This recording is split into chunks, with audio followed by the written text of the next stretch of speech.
आपकी फूफी जान उम्मे आयशा गौसे पाक रज़ियल्लाहु ताला अन्हु की फूफी इस मकाम पर पहुंची हुई थी, अल्लाहु अकबर, कि लोग जब कभी मुसीबतों में फंसते तो हज़रत गौसे पाक की फूफी के पास आते। एक बार बगदाद में या जिलान में कहत पड़ गया था, बारिशें कई सालों से नहीं हुई, ज़मीन सूख गई, लोग परेशान हाल थे, दुआएं भी की, नमाज इस्तिस्का भी पढ़ी, और बाद में आखिर में गौसे पाक की फूफी जान उम्मे आयशा के पास आए। सारे लोग आकर के रोने लगे कि माई जान, आप दुआ करते हैं, अल्लाह दुआ आपकी कबूल करता है, हमें बारिश हो जाए, हमारी ज़मीनें तर हो जाएं, नरम हो जाएं, सब्ज़े आ जाएं। हज़रत उम्मे आयशा सारे लोगों को दूर करती, क्योंकि वो शहर छोड़ करके आबादी से बाहर रहती थी, वो लोगों के मेल जोल से दूर रहती थी। आपने कहा तुम जाओ सब अपने अपने कामों पर। लोग गिड़गिड़ाने लगे कि एक बार दुआ कर दो। कहा कि मैं कहाँ दुआ करती हूँ, क्या मैं दुआ करने के काबिल हूँ? उम्मे आयशा, ये हज़रत गौसे पाक की फूफी हैं, उसके बाद अपने घर में से झाड़ू उठाती और घर के बाहर आंगन झाड़ना शुरू करती। पूरे आंगन को झाड़ दिया, धूल उड़ती है, गाड़ियों की झाड़ू होगी या जो भी झाड़ू एक तरफ फेंक देती, कमर पर हाथ रखकर अर्ज करती हैं बारगाह इलाही, ऐ मौला मेरी ज़मीन धूल बहुत उड़ा रही है, झाड़ू मैंने झाड़ दिया है, थोड़ा पानी का छिड़काव इस पे कर दे। इतना कहना था कि झमाझम आसमान से बारिशें शुरू हो गई। इतनी बारिश हुई थी कि पूरे अहले बगदाद भीग गए थे और अपने घरों पर वो सरसब्ज़ और शादाब होकर के लौटे थे। ये घर गौसियत मआब सैयदना अब्दुल कादिर जिलानी रज़ियल्लाहु ताला अन्हु के ख़ानदान का है। जाहिर सी बात है, जहाँ ऐसे अहले तकवा हो तो फिर उनकी तरबियत का हाल कैसा होगा, तरबियत किस अंदाज की होगी। गौसे पाक रज़ियल्लाहु ताला अन्हु निहायती इस्तिकामत के साथ अपनी ज़िंदगी पाक को गुजारते रहे। ऐसी इस्तिकामत फरमाते हैं 40 साल जो मैंने इबादतें की हैं, और उसके बाद फरमाते हैं कि 15 साल आपके ऐसे गुजरे कि हर रात आप एक ख़त्म कुरान किया करते थे, हर रात ख़त्म कुरान किया करते थे, और उसी इशा के वज़ू से फजर की नमाज अदा किया करते थे।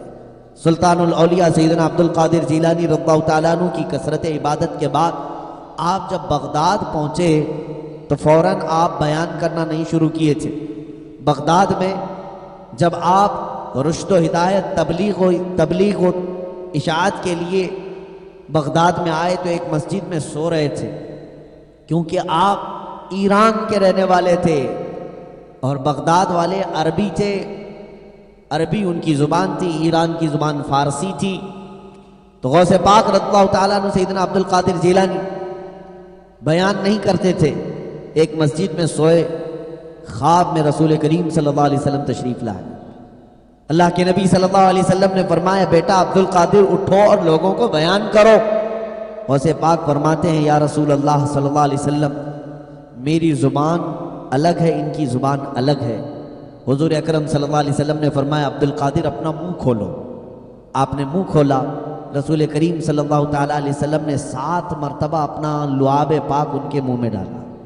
ख्वाब में बेदार हुए तो देखा फसीह ज़ुबान है, ऐसी फसीह ज़ुबान कि उसमें कोई हलचल नहीं, लकनत नहीं। आप बयान करने के लिए अभी खड़े हुए थे कि लोग चिल्लाने लगे कि बाहर का आया हुआ ये क्या बयान कर रहा है। आप फिर परेशान खातिर होकर सो गए। फिर देखा ख्वाब में मौला अली शेर खुदा रज़ियल्लाहु ताला अन्हु तशरीफ़ लाए। कहा, बेटा अब्दुल कादिर बयान क्यों नहीं करते? आपने कहा, मेरे नाना, मेरे दादा, लोग मुझ पर चिल्लाते हैं, मैं कैसे बयान करूं? हज़रत अली रज़ियल्लाहु ताला अन्हु ने फरमाया, अपना मुंह खोलो। आपने मुंह खोला तो हज़रत अली रज़ियल्लाहु ताला अन्हु ने 6 मरतबा अपना लुआब पाक डाला। पूछते हैं सैयदना अब्दुल कादिर जिलानी, थोड़ी देर पहले नींद में ख्वाब में मैंने रसूल करीम सल्लल्लाहु अलैहि वसल्लम को देखा, आपने 7 मरतबा मुझे अपना लुआब पिलाया है और आपने 6 मरतबा। मौला अली शेर खुदा फरमाते हैं, रसूलुल्लाह के अदब की वजह से, रसूलुल्लाह के अदब की वजह से मैंने 7 लुक़मे नहीं दिए, हुजूर से 1 लुक़मा कम मैंने तुझे दिया है, लुआब पाक दिया। और उसके बाद जब आप बेदार हुए, अब जब बयान करने के लिए खड़े हुए, ये शव्वाल का महीना था, गौसुल आज़म दस्तगीर रज़ियल्लाहु ताला अन्हु की उम्र मुबारक जवानी के 40-45 साल की उम्र के करीब के थे। जब आपने बयान करना शुरू किया, बहजतुल असरार शरीफ किताब में रिवायत में मौजूद है, लोग चौक दर चौक ऐसी महफिल में जमा होते, हत्ता कि गौसे पाक की आवाज़ जैसे पहुंचती, लोगों का हुजूम ऐसा आता कि हमने पहले मजमे में देखा कि कम से कम 70,000 लोग उनका बयान सुनने के लिए मौजूद थे। और गौसे पाक रज़ियल्लाहु ताला अन्हु मिंबर पर खड़े होकर जिस तरह बयान करते, आपके सामने वाले को जो आवाज़ आती वही पीछे वाले को भी बराबर आवाज़ आती थी। यह आपके मजमे का हाल था। गौसे पाक रज़ियल्लाहु ताला अन्हु के मजमे में सुनने वाले कैसे होते, ये भी मैं आपको बता दूं कि जब आप बयान करते तो लोग इधर उधर नहीं देखा करते, बल्कि अगर आप कह देते चुप हो जाओ तो लोगों पर ऐसा सन्नाटा तारी होता कि रिवायत में मौजूद है लोगों के सांस लेने की सिर्फ आवाज आती, बाकी कोई आवाज नहीं आती। ये आवाज आती। या हमारी मजलिसें कैसी हैं, मैं आपको ये कुछ तल्ख बातें हैं सिर्फ इसलिए अर्ज करता हूं कि हमारे जलसे आज, हमारे जुलूस न जाने कैसे बुरे अमाल की नज़र हो गए, जोकरबाजी और तमाशे की नज़र हो गए। स्टेजों पर कभी हंसी खेल मजाक होने लगा और सुनने के लिए आने वाले ऐसे आते हैं जैसे कोई सर्कस देखने के लिए जा रहे हैं। कोई पान खा करके खड़ा है, कोई गुटखे के तंबाकू के थूकते हुए खड़े। मजलिस रसूल है मेरे अजीजों, ये मिंबर रसूल है। देखते नहीं आप, नायबान रसूल उलमा असातीन मिल्लत बैठते हैं। मिंबर नूर का हमने अदब छोड़ दिया है। इसीलिए मैं किसी पर यह तान नहीं कर रहा हूं, लेकिन यह हालात ज़माना मैं आपसे अर्ज कर रहा हूं। इन स्टेजों का वक़ार ख़त्म होने लग गया, इन मिंबरों की इज्जत ख़त्म होने लगी। लोग सुल्तानुल औलिया गौसुल आज़म दस्तगीर की तासीर की बातें पूछते हैं कि इतनी तासीर थी कि आप जब बयान करते थे तो कोई मजमा 70,000 से कम का नहीं होता, और जब बयान ख़त्म होता तो ऐसे असर करता बयान कि उस मजमे में मौजूद कई लोगों की रूह निकल जाती, कई तो बेहोश हो जाते, कई तो वजद में आकर अपने कपड़े फाड़ लेते थे। इसलिए कि रब्बे ज़ुल जलाल की मुलाकात की बातें, जन्नत की नेमतों की बातें या जहन्नम के अज़ाबात के खौफ की बातें ऐसे गौसे पाक की ज़ुबान से निकलती थी कि लोग दम बखुद रह जाते थे और मजमे पर ऐसा सन्नाटा तारी होता कि कोई किसी और चीज़ की तरफ तवज्जो तक नहीं करता। यहाँ तक कि एक मरतबा गौसुल आज़म दस्तगीर रज़ियल्लाहु ताला अन्हु बयान फरमा रहे थे, मजमे पर एक चील आई और ची ची ची की आवाज़ करने लगी। और जाहिर सी बात है, लोगों का हाल कभी कभार ऐसा होता है, इधर से आवाज़ आई इधर देख लिया, उधर से आवाज़ आई उधर देख लिया, पीछे किसी ने थोड़ा सा शोर शराबा किया, सारे उस तरफ मुतवज्जे हो गए। यहाँ मिंबर पर नायब रसूल हो, मुकर्रिर हो, वो बोलता रह जाए, लेकिन लोग उस आवाज़ की तरफ देखते हैं। मेरे अजीज हो, ये मजलिस रसूल की बेअदबी है, मजलिस रसूल की तौहीन है। सहाबा इकराम रिज़वानुल्लाहि अलैहिम अजमाइन के आदाब ये थे। अल्लाह के नबी सल्लल्लाहु ताला अलैहि वसल्लम जब बयान फरमाते हैं, ऐसे बैठते थे कि अगर उनके ऊपर से राई के दाने उछाले जाते तो राई का दाना जमीन पर नहीं गिरता, उनकी गोदों में गिर जाता। इतना और सब सहाबा मुत्तसिल होकर लग करके बैठते थे और खामोश ऐसे होते कि सरों को तक नहीं हिलाते। अगर उनके सरों पर अंडे रख दिए जाएं तो वो भी साकित और जामिद खड़े हो जाएंगे, गिरेंगे नहीं। ये उनके आदाब थे। तभी तो मेरे अजीजों, औलिया कामिलीन की महफिलों के भी आदाब वो थे। आज आप अपने जलसों में आदाब बजा लाएं, सबसे पहले इन आदाब को मलहूज रखें। बावजू बैठना चाहिए, दिल में एक नरमी लेकर बैठना चाहिए, ये सोचकर बैठना चाहिए कि ऐसी मजलिसें हैं जिसमें बनफ्से नफीस खुद रसूलुल्लाह तशरीफ लाते हैं, मेरे आका सल्लल्लाहु ताला अलैहि वसल्लम की जलवागरी होती है, और ये अपने ज़हन और दिमाग में लेकर बैठना चाहिए। अल्लाह के नबी ने फरमाया, जहां अल्लाह उसके रसूल का जिक्र होता है, रब ताला की रहमत के मलाइका उतरते हैं और पूरी मजलिस पर अपने परों से साया करते हैं। जब ऐसी मजलिसें होती हैं तो फिर हमें दूसरी तरफ तवज्जो देने का ख्याल क्यों आता?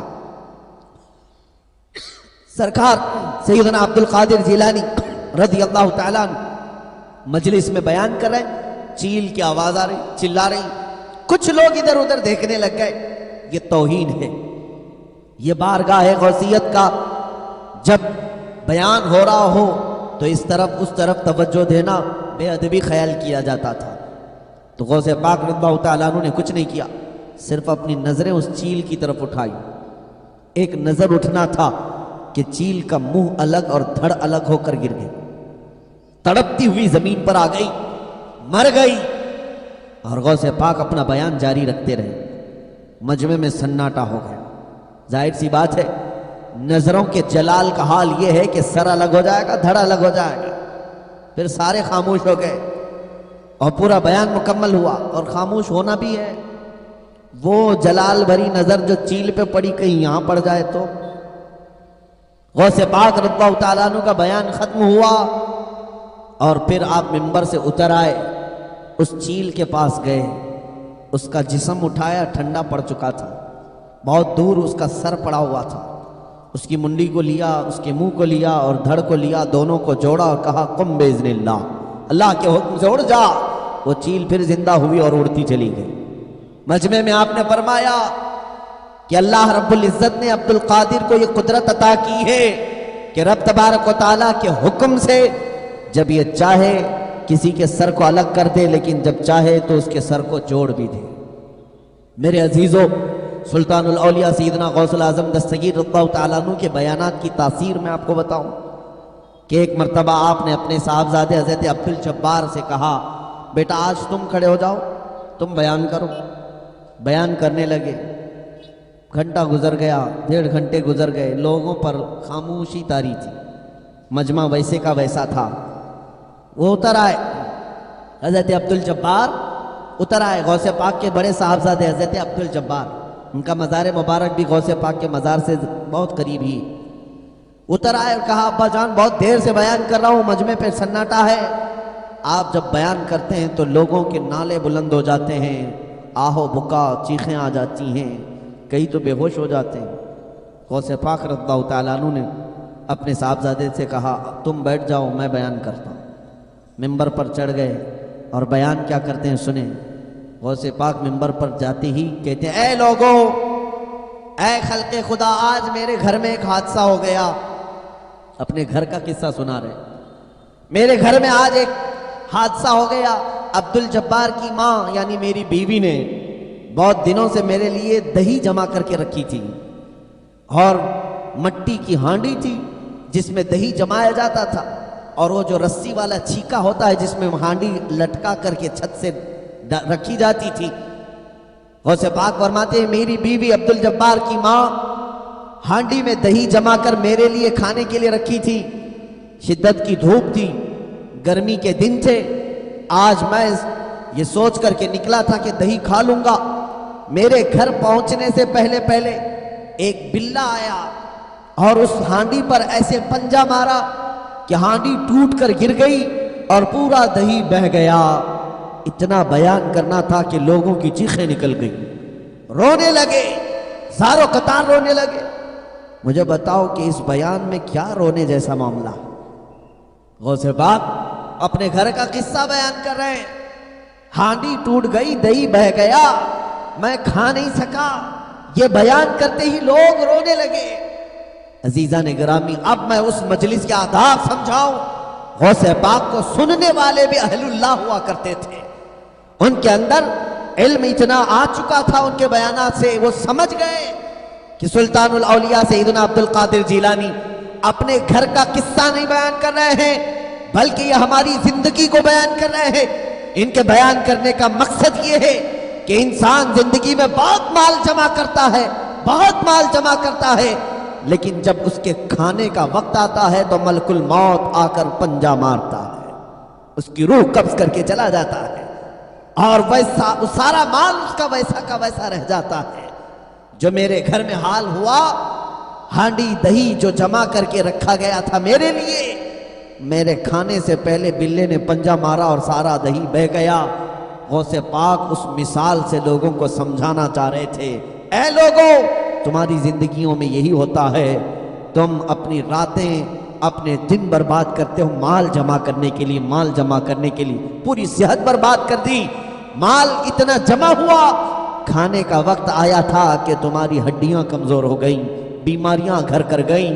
ऐसे कि सेहत में ऐसी ऐसी बीमारियां, क्या मुझे बताओ अजीजों, वो लोग जो दिन रात कमाते कमाते थक गए, अभी सही से खा भी नहीं पाए थे कि शुगर भी आ गई, बीपी भी आ गई, न जाने कैसी कैसी बीमारियां आई। ये सारा माल शक्कर तक खाने नहीं देता, नमक तक नहीं खाने देता। जिस माल के लिए हमने रात रात भर मेहनत की थी, जिस माल के लिए बहुत मशक्कत स्ट्रगल बर्दाश्त किया था, और वो माल हमें कुछ फायदा न दे सका। इसी बयान को सैयदना शेख सादी रहमतुल्लाह अलैह ने बड़े प्यारे अंदाज में फरमाया, इंसान की ज़िंदगी दो ही चीज़ों पर चलती है कि जवानी में अपनी सेहत तक गंवा देता है माल हासिल करने के लिए, दिन भी नहीं देखता, रात भी नहीं देखता, खूब मेहनत सारी सेहत खराब करता है माल हासिल करने के लिए, और जब माल जमा हो जाता है सेहत अच्छा करने के लिए फिर माल खर्चा करता है, माल गंवाता है। इन्हीं दो चीज़ों में उसकी ज़िंदगी ख़त्म हो जाती है। पहले अपनी सेहत बर्बाद करता है माल हासिल करने के लिए, और फिर बाद में बीमारियां आ जाती हैं सेहत हासिल करने के लिए, माल गंवाता है।